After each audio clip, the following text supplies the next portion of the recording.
नमस्कार दोस्तों, मैं हूं Pankaj Kumar. The world facts channel पर आप लोगों का स्वागत है। आज हम कक्षा 7 का परिमाप एवं क्षेत्रफल अध्याय 19 का इंट्रोडक्शन पार्ट्स को हम कवर करेंगे। आयत का परिमाप, क्षेत्रफल और विकर्ण को हम फुल एक्सप्लेनेशन करेंगे और वर्क का भी। तो हम सबसे पहले आयत को यहाँ पर समझेंगे। तो आयत कहते कैसे हैं? तो आयत हम इस प्रकार से ड्रॉ कर लेते हैं। आयत किसे कहते हैं उसे हम समझेंगे। तो आयत के आमने सामने की भुजा बराबर होती है, उसे हम आयत कहते हैं। तो ये भुजा और ये भुजा आपस में बराबर है, ये भुजा और ये भुजा आपस में बराबर है। तो आयत में हम जानते हैं कि दो भुजा लंबाई की होती है और दो भुजा चौड़ाई की। तो मान लीजिए हमारा ये है एल। एल का मतलब होता है लेंथ। लेंथ यानी लंबाई। लंबाई को लास्ट से इंडिकेट करेंगे और ये भी हमारा एल हो गया और ये हमारा बी हो गया। बी को हम चौड़ाई कहेंगे। बी से हमारा होता है ब्रेथ। ब्रेथ का मतलब होता है चौड़ाई। तो ये भुजा बी, ये भी हमारा बी होगा। तो आयत यहाँ पर समझ में आ ही गया होगा कि आयत किसे कहते हैं। अब आयत का हम सबसे पहले परिमाप को हम जानेंगे। तो आयत का परिमाप हम यहाँ पर लिख लेते हैं, उसके बाद हम समझाते हैं। मान लीजिए हमारा एक आयत है, ठीक है। तो आयत का दो भुजा लंबाई और दो भुजा चौड़ाई की होती है। तो परिमाप का मतलब यहाँ पर सीधी से समझ लेना है एक वर्ड में कि हमारे चारों तरफ के बाउंड्रियों के ओघ को हम परिमाप कहते हैं। तो परिमाप हम इस प्रकार से लिख सकते हैं यहाँ पर कि L जोड़ B जोड़ L जोड़ B। चारों तरफ बाउंड्री को जोड़ देना है। L जोड़ B जोड़ L जोड़ B, इस प्रकार से हमें जोड़ देना है। उसे हम क्या कहते हैं? आयत का परिमाप। आयत का परिमाप का फॉर्मूला दूसरी तरह से भी लिखा जाता है। जैसे L है तो L को हम 2 है यहाँ पर और 2 B, तो यहाँ पर हम 2 को कॉमन निकालेंगे और L हम यहाँ पर लिखेंगे और जोड़ में B। तो हमारा आयत का परिमाप हो गया 2 ब्रैकेट L जोड़ B और क्लोज ब्रैकेट। प्रश्न हमारा दिया हुआ रहेगा इस प्रकार से कि हमारा लंबाई और चौड़ाई दिया हुआ रहेगा। मान लीजिए यहाँ पर 4 सेंटीमीटर दे रखा है, यहाँ पर 5 सेंटीमीटर दे रखा है। तो बोलेगा कि इसका परिमाप निकालो। तो यहाँ पर मान लीजिए ये भुजा 5 है तो ये भी हमारा 5 होगा और ये भुजा हमारा 4 है तो ये भुजा हमारा 4 होगा। तो हम इन सभी बाउंड्री को हम जोड़ देंगे तो हमारा क्या ज्ञात हो जाएगा? परिमाप। तो परिमाप लिख लेंगे और जल्दी से हम लिख देंगे 4 जोड़ 5 जोड़ 4 जोड़ 5। अब यहाँ पर जोड़ेंगे तो 5 5 10 और 4 14 और 4 18। तो 18 हो गया और हमारा जो है यूनिट में सेंटीमीटर दे रखा है तो यहाँ पर हम लिख देंगे सेंटीमीटर। 18 सेंटीमीटर हमारा इस आयत का परिमाप निकल गया। तो उसी प्रकार से अब देखेंगे आयत का क्षेत्रफल हम किसे कहते हैं। तो यहाँ पर हम लिख लेंगे सीधा से आयत का क्षेत्रफल। तो आयत यहाँ पर हम ड्रॉ कर लेंगे इस प्रकार से। तो क्षेत्रफल हमारा होता है, यहाँ पर L है और ये B है। तो लंबाई और चौड़ाई को गुना कर दिया जाता है। तो क्षेत्रफल का मतलब होता है इसके अंदर वाले भाग का, मतलब आयत के अंदर वाले भाग को हम क्या कहते हैं? क्षेत्रफल। तो ये जो हमारा भाग है हमारा क्या है? एक क्षेत्रफल है। तो लंबाई और चौड़ाई को गुणा कर देंगे। तो लंबाई यानी L गुने में B, हमारा ए हो गया हमारा आयत का क्षेत्रफल। इसका प्रश्न इस प्रकार से रहेगा, आयत है ये हमारा 4 मीटर का दिया है, ये हमारा 5 मीटर का। इसका क्षेत्रफल अंदर वाला भाग को निकालने के लिए कहा जाए तो हम क्या करेंगे? इन दोनों को गुना करेंगे। जैसे 4 है लंबाई और चौड़ाई हमारा 5, तो 4 × 5 = 20 और हमारा जो यूनिट है मीटर में, तो हमें इसे लिखेंगे मीटर स्क्वायर। क्षेत्रफल किसी भी शेप का हो उसका आंसर वर्ग में ही होता है, यानी मीटर में है तो मीटर स्क्वायर, सेंटीमीटर में हो तो सेंटीमीटर स्क्वायर होता है। अब तीसरा में हम समझेंगे आयत का विकर्ण। विकर्ण, यदि हमारा विकर्ण निकालना हो तब क्या करेंगे? तो विकर्ण को हम समझेंगे इस प्रकार से। मान लीजिए एक आयत है तो आयत में हमारा 2 विकर्ण होता है। यहाँ पर हम एक विकर्ण को हम समझेंगे यहाँ पर। तो विकर्ण हम कहते कैसे, तो ये हमारा क्या है, एक विकर्ण है आयत का, ये एक विकर्ण है। मान लीजिए हम इसे ये नाम देते हैं, इसको बी, इसको सी और इसको डी। तो हमें विकर्ण का फॉर्मूला कैसे ज्ञात होता है, आप यहाँ पर ध्यान देने वाली बात है। मान लीजिए हम इसको हम लंबाई बोलते हैं और इसको हम चौड़ाई, और इसको हम क्या बोलते हैं, विकर्ण। तो यहाँ पर आपको यहाँ पर सीधी सी दिख रहा होगा कि ये L जो है इसके आधा नजर आता होगा, और ये भी जो है इसके आधा नजर में आता होगा। तो इन दोनों को जोड़ेंगे तो ये हमारा इसके बराबर होगा।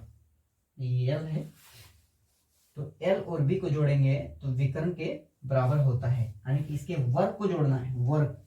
तो हम करेंगे L का वर्ग और B का वर्ग, तो हमारा विकर्ण स्क्वायर के बराबर होगा। यानी कि विकर्ण बराबर होता है लंबाई का स्क्वायर और चौड़ाई का स्क्वायर, दोनों को जोड़ेंगे तो हमारा विकर्ण प्राप्त होता है।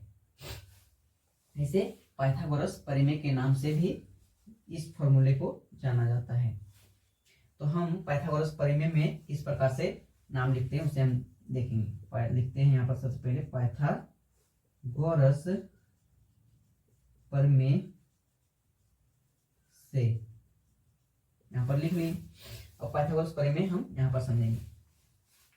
पाइथागोरस परिमेय कहते हैं इसी को, लेकिन नाम हमें किस प्रकार से लिखना होता है। मान लीजिए यहाँ पर क्या बना, एक समकोण त्रिभुज, यहाँ पर देख सकते हैं कि यहाँ पर एक समकोण त्रिभुज जैसा बना होगा।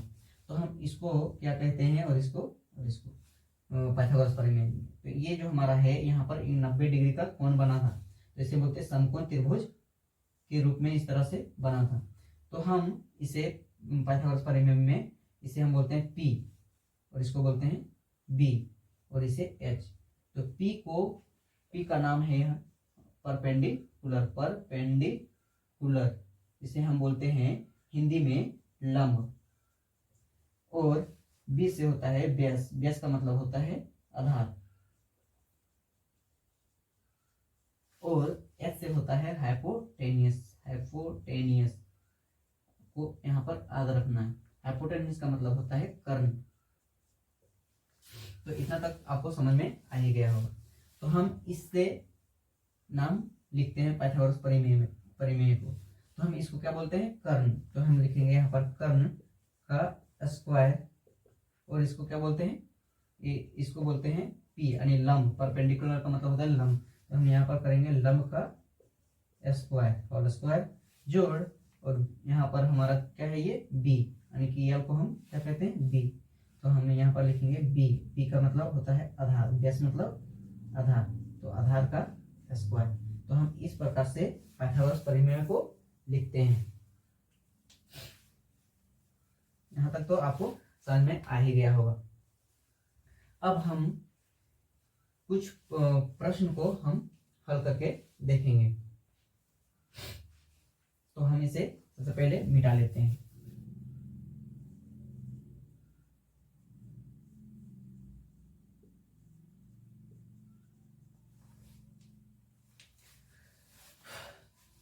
तो आपने देखा होगा कि विकर्ण स्क्वायर बराबर होता है लंबाई का होल स्क्वायर और आधार का होल स्क्वायर होता है। तो हम विकर्ण को किस प्रकार से ज्ञात करते हैं उसे हम देखेंगे। मान लीजिए ये एक आयत है, आयत का एक विकर्ण दे रखा है यहाँ पर, जिसकी भुजा एक दे रखा है 3 मीटर स्क्वायर, 3 मीटर, और ये 4 मीटर। और हमें यहाँ पर विकर्ण निकालना हो तो किस प्रकार से हम निकालेंगे।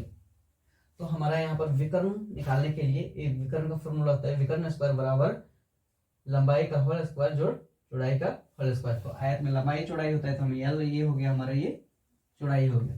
तो लंबाई में दिया है 3 मीटर, तो हम यहाँ पर 3 मीटर का स्क्वायर करेंगे और 4 मीटर का स्क्वायर करेंगे चौड़ाई। तो 3 तिये 9, यहाँ पर मीटर नहीं लिखते हैं, यहाँ पर अब डायरेक्ट हम यहाँ पर हल करेंगे। तो 3 तिये 9 हो गया और 4 चौके 16 हो गए। इसका वर्ग करेंगे अब इन दोनों को जोड़ेंगे तो हमारा होगा 25। तो हमारा विकर्ण कितना आया, विकर्ण का होल स्क्वायर कितना आया 25। यहाँ तक आपको समझ में आ गया होगा। अभी स्क्वायर जो है हमारा बराबर के इधर में होगा तो हमारा आएगा रूट में, विकर्ण बराबर रूट कितना आएगा 25। अब 25 का वर्गमूल हम जब ज्ञात करेंगे तो हमारा कितना आएगा 5। यदि आप वर्गमूल ज्ञात करने नहीं आता होगा तो आप पीछे वाले वीडियो में जा करके आप देख सकते हैं, वहां पर शॉर्ट ट्रिक से बताया गया है। नहीं आप ढूंढ पाते होंगे वीडियो को तो हम इस वीडियो के डिस्क्रिप्शन के लिंक में दे देंगे, तो वहां से आप देख लीजिएगा। यहाँ पर हमारा आ गया, इसमें मीटर में दिया हुआ है तो ये हमारा ये क्या आ गया मीटर में। अब दूसरा टाइप का प्रश्न यहाँ पर आप देखेंगे। मान लीजिए एक आयताकार प्लॉट है, आयताकार प्लॉट है जिसकी एक भुजा मान लेते हैं 48 मीटर में दे रखा है और उसकी विकर्ण दे रखा है 50 मीटर। तो इसका बोलेगा इस आयताकार प्लॉट का क्षेत्रफल ज्ञात कीजिए। ठीक है, तो इस आयताकार प्लॉट का क्षेत्रफल ज्ञात करने के लिए हमें लंबाई और चौड़ाई की जरूरत पड़ती है, क्योंकि आयत का क्षेत्रफल बराबर होता है लंबाई गुने चौड़ाई। तो यहाँ पर हमारा लंबाई दिया है लेकिन चौड़ाई नहीं दिया हुआ है, तो आप कैसे निकालेंगे, तो इसे भी आप समझने की कोशिश करेंगे। यहाँ पर कि जब हमारा चौड़ाई निकल जाएगा तो हम इस आयत का क्षेत्रफल भी ज्ञात कर लेंगे। तो इस चौड़ाई को निकालने के लिए हम जानते हैं विकर्ण का फॉर्मूला। तो विकर्ण का स्क्वायर बराबर होता है एल का स्क्वायर जोड़ बी का स्क्वायर। तो यहाँ पर हमें पता है एल कितना है 48 का स्क्वायर और चौड़ाई हमें पता नहीं, तो इसी को निकालना है। तो यहाँ पर विकर्ण कितना दे रखा है 50 का स्क्वायर, तो 50 का स्क्वायर करेंगे, 50 का स्क्वायर करेंगे 2500 और 48 का स्क्वायर करेंगे तो 2304 होता है। 2304 वर्ग का मतलब होता है 48 है यहाँ पर, तो 48 को 2 बार गुना करना होता है, 48 गुने 48 और यहाँ पर 50 गुने 50, तो स्क्वायर करेंगे 2500 और ये 2304 और यहाँ पर हमारा b है तो b का स्क्वायर लिख देंगे। अब ये जो संख्या है और ये संख्या मान लीजिए ये प्लस में है तो इधर आएगा किस में होगा माइनस में, 2500 माइनस 2304 और यहाँ पर बच गया b स्क्वायर। अब इन दोनों को घटाएंगे तो हमारा कितना आएगा, यहाँ पर 0 में से 4 कैंसिल नहीं होगा तो यहाँ पर करेंगे 1 लेंगे इससे तो 10, 10 में से 4 गए 6, यहाँ पर बचा 9 में से 0 जाएगा तो 9, यहाँ पर बच गया 4, 4 में से 3 गए 1 और 2 में से 2 जाएगा तो 0। यहाँ पर b का स्क्वायर, यहाँ तक समझ में आ गया होगा। अब देखना है b का स्क्वायर इधर है तो इधर आएगा किसमें होगा रूट में, कि b अंडर रूट 196। अब इसका वर्गमूल क्या करेंगे तो हमारा आएगा 2। अब मीटर में दे रखा है तो यहाँ पर मीटर हो गया। अब यहाँ पर आप आयत का क्षेत्रफल भी ज्ञात कर पाएंगे, क्योंकि हमारा जो चौड़ाई है कितना है 14 मीटर। अब आयत का क्षेत्रफल बराबर होता है लंबाई गुने में चौड़ाई, तो जल्दी से हम यहाँ पर निकाल लेते हैं। आयत का क्षेत्रफल बराबर होता है लंबाई गुने में चौड़ाई। लंबाई दिया हुआ 48 और ये हमारा दिया 14, तो 48 और 14 को जल्दी से मल्टीप्लाई कर लेते हैं। 4 × 32, 4 × 16, 19, 1 8 4 2 8 9 17, 4 5 6 672 कितना है 672 और मीटर में दे रखा है यूनिट, तो हमारा हो जाएगा 672 मीटर स्क्वायर हो जाएगा। आयत का फुल एक्सप्लेनेशन तो आपको पता चल ही गया होगा। अब हम देखेंगे वर्ग का। तो हम वर्ग पहले हम समझेंगे कि वर्ग कहते किसे हैं। तो वर्ग हम इस प्रकार से छाप लेते हैं। वर्ग हम उसे कहते हैं जिसकी चारों भुजा आपस में बराबर होती है। ये भुजा, ये भुजा, ये भुजा और ये भुजा आपस में बराबर होती है। तो हम इस भुजा का नाम ये दे सकते हैं, इसका भी ये और ये, क्योंकि चारों भुजा बराबर है, नाम देना एक ही पड़ेगा। जिसकी चारों भुजा बराबर होती है उसे हम क्या कहेंगे, वर्ग कहेंगे। तो वर्ग तो आप समझ में आ ही गया होगा। अब देखेंगे वर्ग का परिमाप। तो वर्ग का परिमाप हम कहते किसे हैं, तो मान लीजिए हम यहाँ पर एक वर्ग का ड्रॉ कर लेते हैं। तो वर्ग का परिमाप लिखेंगे यहाँ पर, वर्ग का परिमाप। तो वर्ग का परिमाप हमारा होता है, परिमाप का मतलब आयत में समझाए थे कि परिमाप होता है हमारा बाउंड्री। तो ये जो वर्ग है, वर्ग के चारों तरफ बाउंड्री को हम क्या बोलेंगे, इन सभी बाउंड्रियों के ओर को क्या बोलेंगे, परिमाप।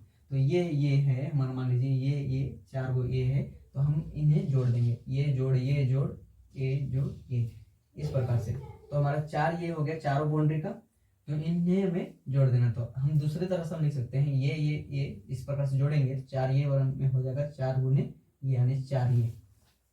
तो हमारा वर्ग का परिमाप हो गया 4 गुने भुजा। तो ये को हम यहाँ पर क्या माने हैं, भुजा। ठीक है, तो वर्ग का परिमाप क्या होता है, 4 गुने भुजा। मान लीजिए वर्ग दिया हुआ है, वर्ग का 4 मतलब भुजा दे रखा है 4 मीटर, तो सभी क्या होगा, 4 मीटर ही होगा। तो आप 4 बार जोड़ें या तो 4 गुना भुजा कर सकते हैं, यानी 4 गुने में 4 गुने 4, तो हमारा भी 16 ही आएगा। नहीं तो हम 4 जोड़ 4 जोड़ 4 इस प्रकार से करेंगे तो हमारा क्या आएगा, 16 ही आएगा। तो हमारा कितना आ गया, 16 मीटर, क्योंकि ये हमारा यूनिट दे रखा है मीटर में। तो हमारा इसका परिमाप क्या हो गया, इस वर्ग का परिमाप 16 मीटर हो गया। तो मीटर हमारा ये बाउंड्री हुआ, तो ये बाउंड्री को हम जोड़ेंगे तो 16 मीटर हो गया। अब हमें समझेंगे इसका वर्ग का क्षेत्रफल। तो वर्ग का क्षेत्रफल यानी वर्ग, ये मान लीजिए वर्ग है, तो वर्ग का क्षेत्रफल होता है इसके अंदर वाला भाग। तो वो अंदर वाला भाग निकालना, मान लीजिए ये 4 मीटर दे रखा है, चारों भुजा 4 मीटर ही होगा, समझ में आ गया है, ये होगा क्योंकि चारों भुजा आपस में बराबर होता है। तो क्षेत्रफल निकालने के लिए इन दोनों भुजा को गुना कर दिया जाता है, यानी कि भुजा गुने क्या होगा, भुजा। भुजा को हम ये माने थे, तो यहाँ पर हम ये गुने ये भी लिख सकते हैं इस प्रकार से, ये गुने ये। अब इन दोनों को गुना करेंगे तो गुना में क्या होता है, एक भुजा के पावर में 1 है और ये के भी पावर में 1, तो इन दोनों को जोड़ दिया जाता है, तो ये स्क्वायर हमारा हो जाएगा। तो वर्ग का क्षेत्रफल क्या होता है, भुजा स्क्वायर। तो यहाँ पर 4 मीटर लिखा है, तो 4 चौक कितना हो गया, 16 मीटर का स्क्वायर। तो वर्ग भी आपको समझ में आ गया होगा। अब समझेंगे तीसरा में वर्ग का विकर्ण। तो हम लिखेंगे विकर्ण। मान लीजिए एक वर्ग है, ये लिख सकते हैं वर्ग, वर्ग। तो वर्ग का विकर्ण इस प्रकार से हम लाइन ड्रॉ कर लेते हैं। मान लीजिए ये है, ये बी है और ये सी है और ये डी, ये विकर्ण है। ये सी क्या हमारा है, एक विकर्ण है। तो विकर्ण हम लिख दिए। तो विकर्ण बराबर क्या होता है, चार तरफ भुजा भुजा लिखा हुआ है, भुजा भुजा ही लिखा हुआ है। तो यहाँ तक समझ में आ गया होगा। तो इन दोनों को हम क्या करते हैं, जोड़ते हैं, तो क्या होता है, इसके बराबर होता है। यानी कि हमारे यहाँ पर ये है, यहाँ पर भी ए, यानी कि भुजा जोड़ भुजा करेंगे क्या होगा,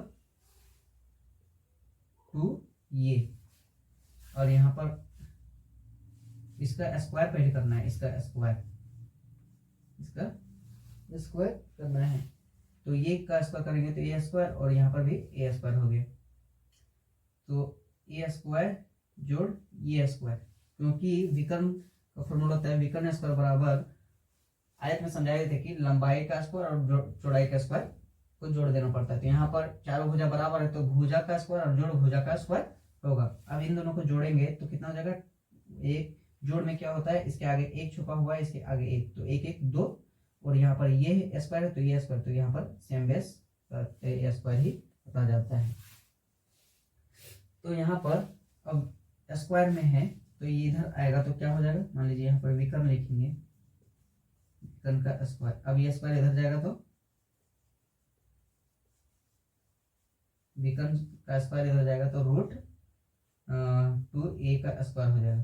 तो ये मान लीजिए ये रूट है तो √2 लिख दिए, और ये स्क्वायर से ये स्क्वायर कट जाएगा तो बचेगा ये, यानी कि √2 गुने भुजा। तो वर्ग का विकर्ण क्या होता है, √2 गुने में भुजा। तो आपको यहाँ तक समझ में आ ही गया होगा। अब यहाँ पर कुछ प्रश्न यहाँ पर हल करके हम देखेंगे वर्ग के विकर्ण से। मान लीजिए यहाँ पर एक वर्ग है और यहाँ पर एक विकर्ण है। ये विकर्ण पता नहीं, ये हमारा 4 मीटर दिया हुआ है। कितना दिया हुआ है? एक वर्ग है जिसकी भुजा 4 मीटर है और इसके विकर्ण हमें ज्ञात करना है। क्या ज्ञात करना है? विकर्ण। तो विकर्ण हमें ज्ञात करना है। तो विकर्ण ज्ञात करने के लिए अभी फॉर्मूला बताए ही है कि विकर्ण बराबर क्या होता है? √2 ये, यानी कि √2 गुने भुजा। तो विकर्ण बराबर लिखेंगे √2 गुने भुजा, यानी भुजा को हम लिख सकते हैं ये। तो ये हमारा कितना है? भुजा 4 मीटर। तो √2 गुने 4 हो जाएगा। अब इन दोनों को गुना करेंगे तो बन जाएगा 4√2। अब मीटर में दिया हुआ है तो इसका आंसर मीटर में, यानी कि जो विकर्ण है 4√2 हमारा आंसर होगा। अब दूसरा तरह का प्रश्न किस प्रकार से हो सकता है, इसको हम पहले मान लीजिए एक वर्ग है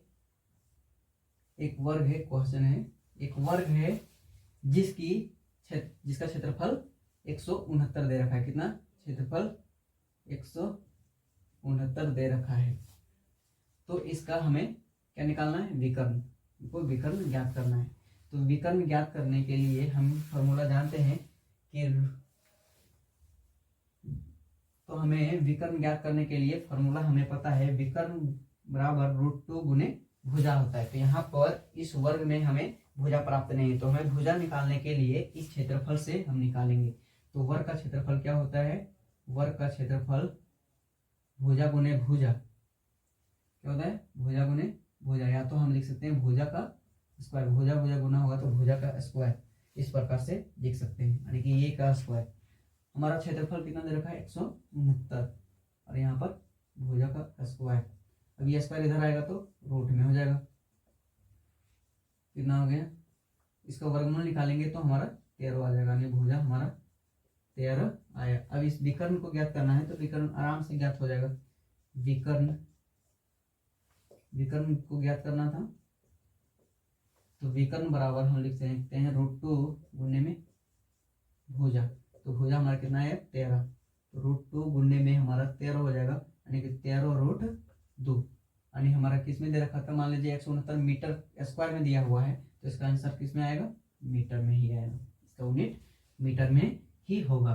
तो इस प्रकार से आपको वर्ग भी फुल एक्सप्लेनेशन हो ही गया होगा।